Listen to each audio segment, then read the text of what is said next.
When Joseph Smith received the revelation from the Lord that named the restored church, the Lord commanded the members of the Church of Jesus Christ of Latter-day Saints to arise and shine forth, that thy light may be a standard for the nations.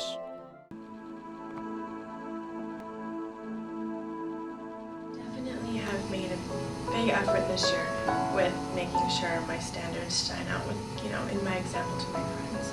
There's the people who can help you and you can help them, and then there's the other people who what I think it is, I think they're jealous that you're so sure about yourself and they just want to bring it down. It can get hard, but then at other times it's a lot easier because you already know what you're doing and what you're going to choose to do. The Apostle Peter said, Ye are a chosen generation, a peculiar people, that ye should shew forth the praises of him who hath called you out of darkness into his marvelous light. Well, this year has been a really strengthening year for me. A lot of my friends have seen my good works and what I've done and the light in my face. And they've asked me lots of questions about it. I had lots of friends ask to come to dances, and especially in volleyball.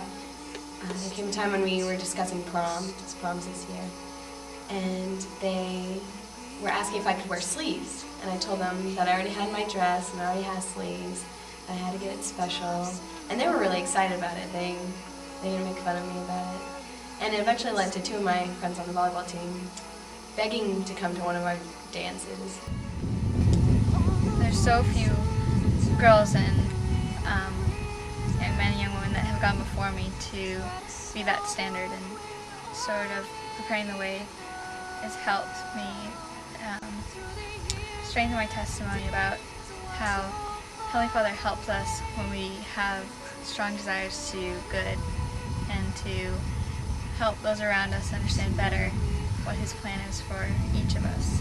I definitely feel the Spirit in my life every day when I'm carrying out my standards by dressing modestly and doing things that I'm supposed to do. Throughout the year, I've had certain experiences that have led me to, well, they're not a bunch of rules, they're something that actually does help you to live the gospel and to keep your standards high and to keep your expectations where they need to be. It makes me feel like unique. I feel a sense of wanting to share those standards with others. If I keep the standards, it'll probably be easier for me to when I'm older to go to the temple and stuff. I know that He's there, and I know that He can help me, and I can be an example to everyone. You know that people notice you, so you know that you're making a difference in somebody's life. You don't know which way, but you know that you are. How they help build your testimony is that they give you a lot more to say about the church and about the gospel more. When you pray to Him, He always answers your prayers, and you can feel that, and so you always know that He's there. So having explained myself and why I want to choose to go to a church-run college instead of going to a party school, and how I'm not going to end up slacking my standards in college, which this year it's been harder to explain to people that just because I'm living this way now doesn't mean that I'm going to go off to college and become a different person. Standards keep us on the right path. They help us with everything that we do. A lot of kids say that the standards restrain us, but really they give us more freedom. They keep us away from all the adversity, I think, and they make us become more Christ-like, and that's the whole point of this life, is to become like Him. How it will help me is that I'll know what to do right and try to follow in truth and righteousness. It's talking about trying to be a better example for the people around you so that your light will shine forth, so that everybody can see the way you act, the way you present yourself. That means a lot. I know that through all the trials and struggles that come with the burden of being one of few, also comes great blessings of strength. I have this light that not very many other people have, and it's great. I think that the Rise and Shine Forth is really what we do as youth of the church. A lot of opportunities to be an example to other people, especially just because we live in Massachusetts, and so there aren't many other Mormons around. And it's kind of funny because I've got like one of my friends, Kim. Most of you probably have met her. She's like, yeah, when I want to grow up, my children are going to grow up in a Mormon community.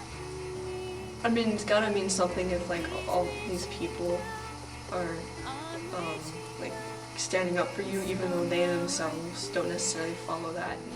It makes me feel happy and proud to Heavenly Father. I mean, when I'm at school, like, I remember the strength of youth, and I remember all the kids here in church, and just remembering them helps me to be more valiant and more strong. And kids in school, they notice that, and so I think they like it, that there's someone there that's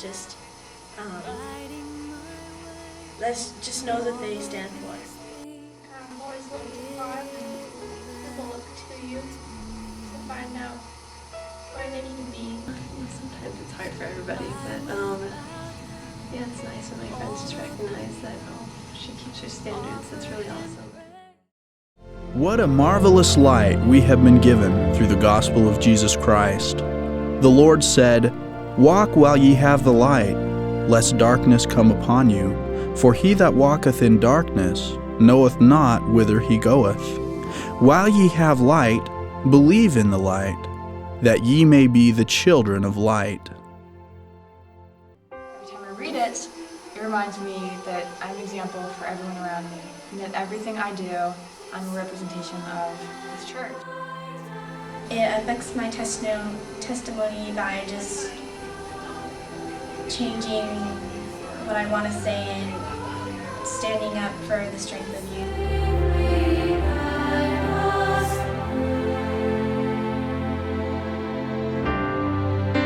I'm closing my eyes, I'm feeling my way, trusting the whisperings of my faith.